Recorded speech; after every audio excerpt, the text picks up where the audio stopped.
Allahyarham Tan Sri Zaman Khan, Rahim Khan adalah satu nama yang tidak asing dalam dunia penyiasatan jenayah. Pemergian Tan Sri Zaman Khan akibat penyakit jantung merupakan satu kehilangan tokoh yang digeruni penjenayah, namun disanjungi dalam pasukan keselamatan negara.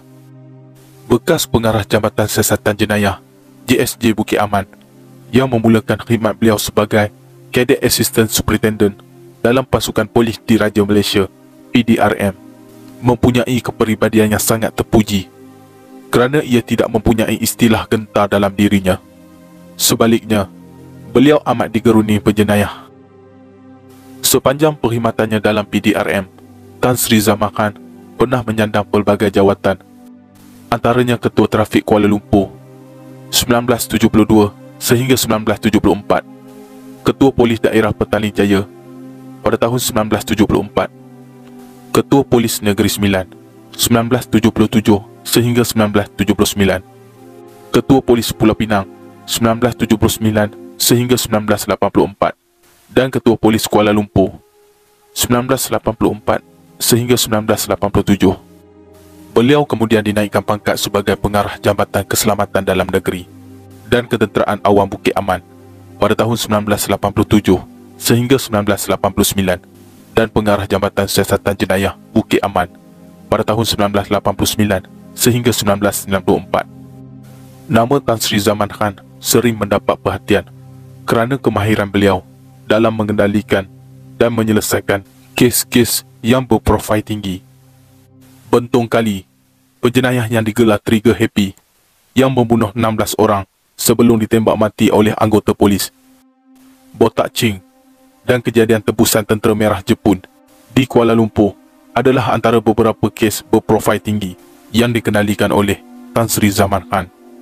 Malah, ketika mengendalikan kes Bentong Kali, beliau yang ketika itu pengarah JSJ pernah dihubungi sendiri oleh penjenayah itu, iaitu P. Kalimutu atau Bentong Kali, untuk bertemu di sebuah kelab golf.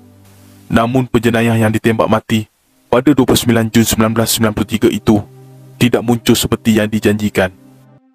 Selain itu, Zaman Khan turut diberi tanggungjawab untuk mengendalikan kes pembunuhan Ahli Dewan Undangan Negeri Batu Talang, iaitu Datuk Mazlan Idris, melibatkan pasangan bomoh Maznah Ismail atau dikenali sebagai Mona Fendi dan Afandi Abdul Rahman pada Julai 1993.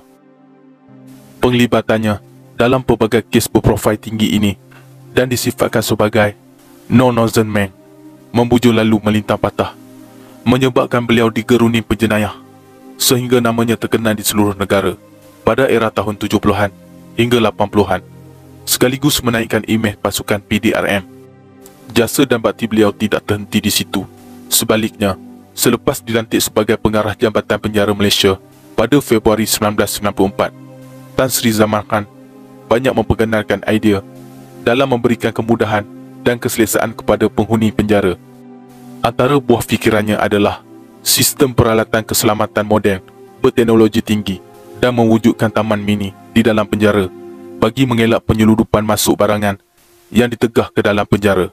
Beliau juga turut membenarkan banduan di seluruh negara membuat panggilan telefon kepada kaum keluarga terdekat sebagai satu daripada usaha pemulihan.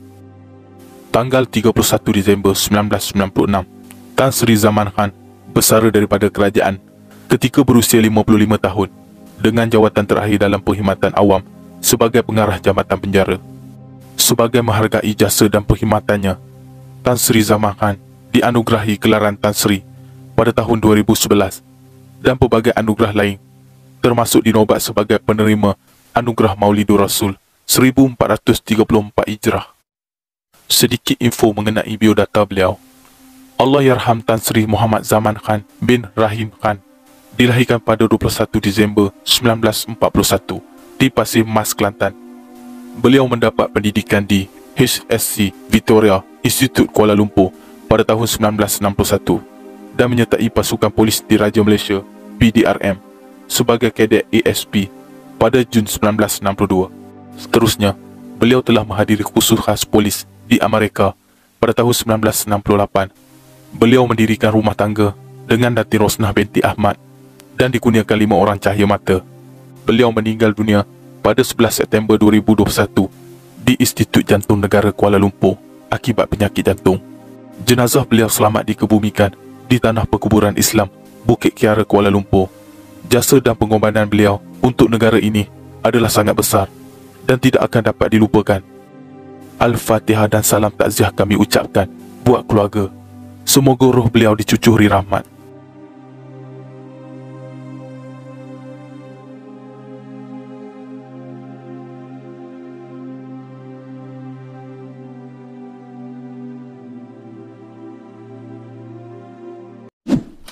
Sekian, terima kasih.